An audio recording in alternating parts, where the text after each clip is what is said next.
আসলে গণ অভ্যুত্থান কারো ব্যক্তিগত গাড়ি না যে মন চাইলে চালিয়ে আমরা ৩০০ ফিট চলে গিয়ে হাঁসের মাংস খেয়ে আসলাম। কোনো একটি রাজনৈতিক দলের অভিপ্রায় অনুযায়ী কখনোই গণ অভ্যুত্থান হয় না। এরকম একটা আপত্তিকর কথা ঐক্যমত কমিশনে বলা হয়তো সমীচীন হয় নাই। দ্বিতীয়ত, গণভোটের বিষয়ে আমাদের আজকে আলোচনা হয়েছে। হ্যাঁ, একটা বিষয় আমরা ঐক্যমতের কাছাকাছি আসছি যে জাতীয় নির্বাচনের দিন একই সাথে গণভোট করা, যদিও কিছু দল বলছে আগে করা, সেটা নির্বাচনকে প্রলম্বিত করা। তবে গণভোটের ভাষা কি, এটা নিয়ে কিন্তু ঐক্যমত আসে নাই। ক্লিয়ারলি বলতে চাই, জামায়াত ইসলামের পক্ষ থেকে একটা বিশেষ প্রস্তাবনার কথা বলা হয়েছে। তারা বর্তমান সরকারকে এমনভাবে দেখছেন যে তার চাইলেই সংবিধান সংশোধন করতে পারেন।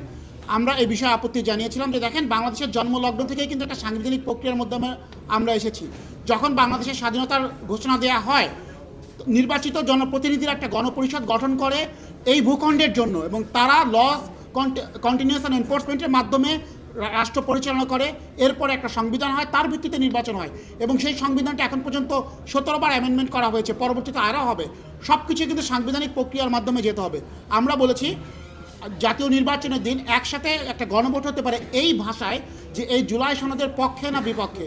জনগণ যদি রায় দেয় পক্ষে, পরবর্তী সংসদের একটা লাইবিলিটি থাকবে, একটা আইনগত বাধ্যবাধকতা থাকবে যে এই সনদটা বাস্তবায়ন করতে হবে।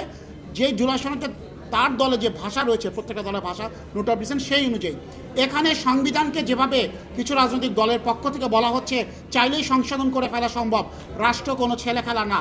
আমরা এনডিএমের পক্ষ থেকে মনে করি এমন কোনো নজির কখনোই সৃষ্টি করা উচিত না যে 2 বছর, 5 বছর, 10 বছর পরে চাইলে, এই যে কেউ কেউ বলছে এটাই একটা গণপরিষদ, এখানে বসে আমরা সংবিধান সংশোধন করে ফেললাম। কারো একটা দাবির পক্ষ উঠলো, আসেন সংবিধান সংশোধন করে ফেলি। সংবিধানকে কখনোই এভাবে সংশোধন করা যায় না। সংবিধানকে সংশোধন করার একমাত্র বৈধ সার্বভৌম স্থান হলো লিগ্যাল এন্টিটি হলো জাতীয় সংসদ, এবং আমরা অবশ্যই চাই জাতীয় সংসদে আলোচনার ভিত্তিতেই, সংখ্যাগরিষ্ঠ সদস্যদের মতামতের ভিত্তিতেই সংবিধান সংশোধন হোক। পরিশেষে আর একটা কথা আমরা বলেছি, ঐক্যমত কমিশনের সহসভাপতি বলেছেন তারা মাননীয় প্রধান উপদেষ্টাকে একাধিক বিকল্প প্রস্তাব দিবেন বাস্তবায়নের জন্য। এখানে আমাদের বক্তব্য হলো, তারা যদি একাধিক বিকল্প প্রস্তাব দেয় এবং প্রধান উপদেষ্টা যদি যে কোনো একটা চুজ করেন, তাহলে সেখানে তিনি বিতর্কিত হতে পারেন। আমরা বলেছি একাধিক বিকল্প যে প্রস্তাব তারা দিবেন, সেই একাধিক বিকল্পগুলোর ব্যাপারেও যাতে একটা ঐক্যমত্য থাকে। রাজনৈতিক ঐক্যমত্য ছাড়া কোনো প্রস্তাব যেন প্রধান উপদেষ্টার কাছে না দেওয়া হয়। আপনাদের সকলকে ধন্যবাদ।